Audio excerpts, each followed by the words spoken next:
Akkam jirtu daawwattoota keenya kun Biriij Afrikaa Akaadaamii irraa qophaa'ee barattoota kutaa 6 qormaata xumura sadarkaa tokkoffaaf ga'umsuudhaaf kan qophaa'e yoo ta'u, sagantaan kun gaaffiiwwan qormaata afaan Ingilizii kan kutaa 6ffaa bara 2016 irratti hundaa'e kan isinii qophaa'edha. So ibsaa fi gaaffii deebisaa akka ittaanutti deebii gaaffii kana akka ittaanutti qabannee kan isinii dhiyaannu ta'a jechuudha. Akkuma yaadatamu viidiyoowwan darban keessatti gaaffii 1.8 isinii hojjennee turre, har'a viidiyoo kana keessatti gaaffii salgaffaa kan ilaallu ta'a jechuudha. So when we come to question number 9, question number 9 reads as follows. We blank wash our hands before we eat a meal. There may be many bacteria and germs on our hands. Nyaata tu nyaatin dura harka keenya bakka duwwaa dhiqachuu bakka duwwaa jedha. Sababiin isaa harka keenyarra baakteeriyaa fi ilbiisonni adda addaa jiraachuu danda'u waan ta'eef kan jedhudha.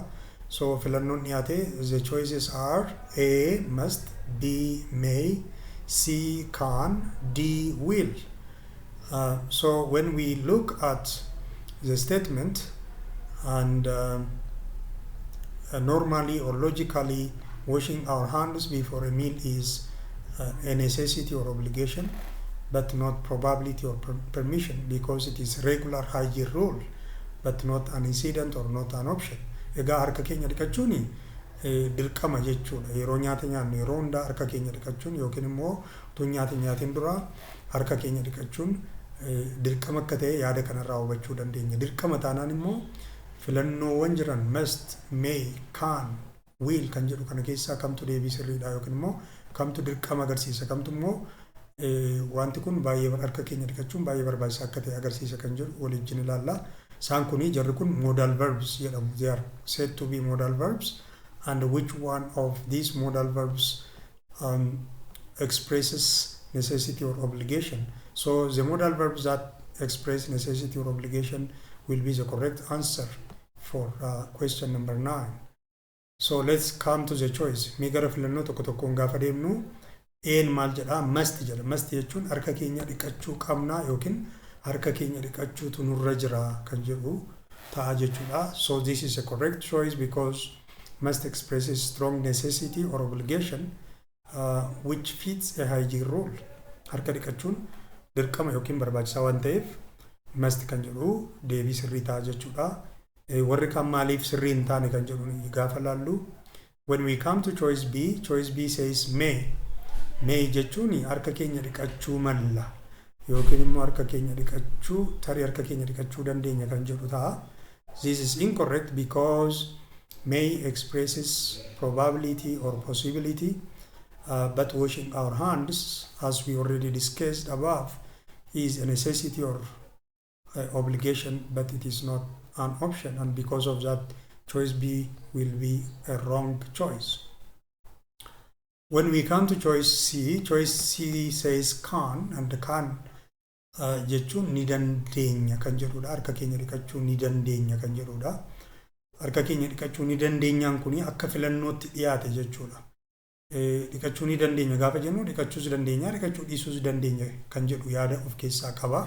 So kanaaf choice C is dogoggora jechuudha. Choice C is also incorrect because can usually expresses ability, but the sentence above needs a word expressing obligation.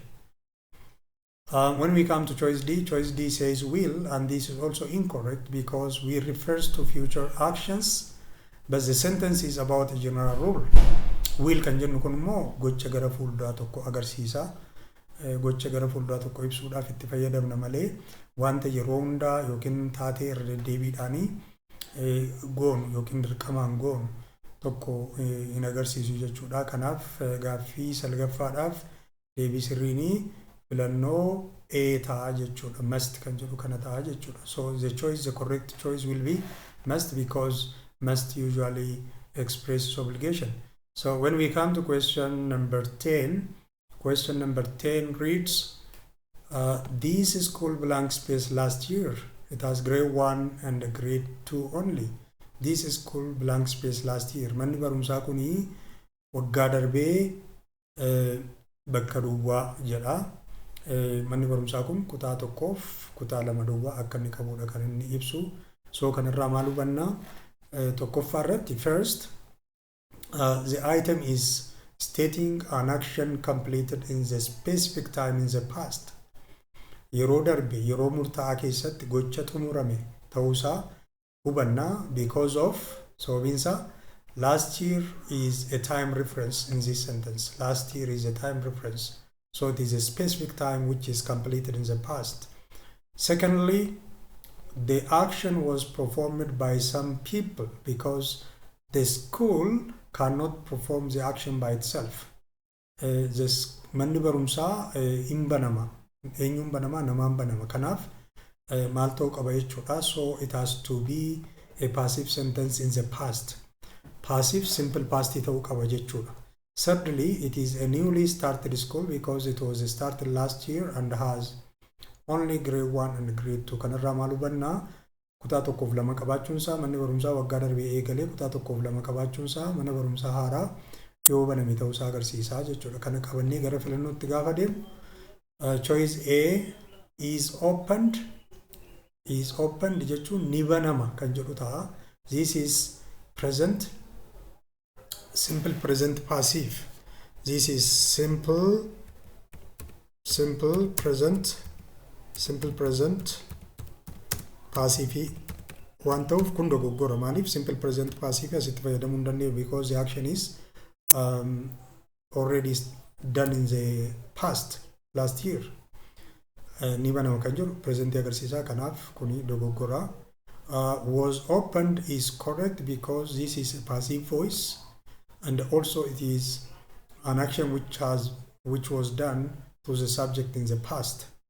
Kanaaf yeroo darbetti simple past passive waan ta'eef this is a simple past passive and the answer is this one. When we come to C says open. This is a present verb form and it is also grammatically incorrect because it says open. The school open. We cannot say this school open. Grammatically sirrii ta'uuf iyyuu opens kan jedhu ta'uu qaba. Isii dabalachuu qaba. Garuu isiis dabalatee dogoggora jechuudha. Kanaaf kun dogoggora. This is a wrong or incorrect answer. And choice D opened. This is it indicates simple past, but the problem is this is active voice or active verb form, and this is not suitable here because the school did not perform the action itself. Kana waan ta'eef filannoo sirriini filannoo baataa jechuudha. Waan dhaggeeffataniif guddaa galatooma. Viidiyoo keenya subscribe gochuun dagatina. Gaaffiiwwan itti aanan viidiyoo itti aanu keessatti qabannee kan dhiyaannu ta'a. Bye for now.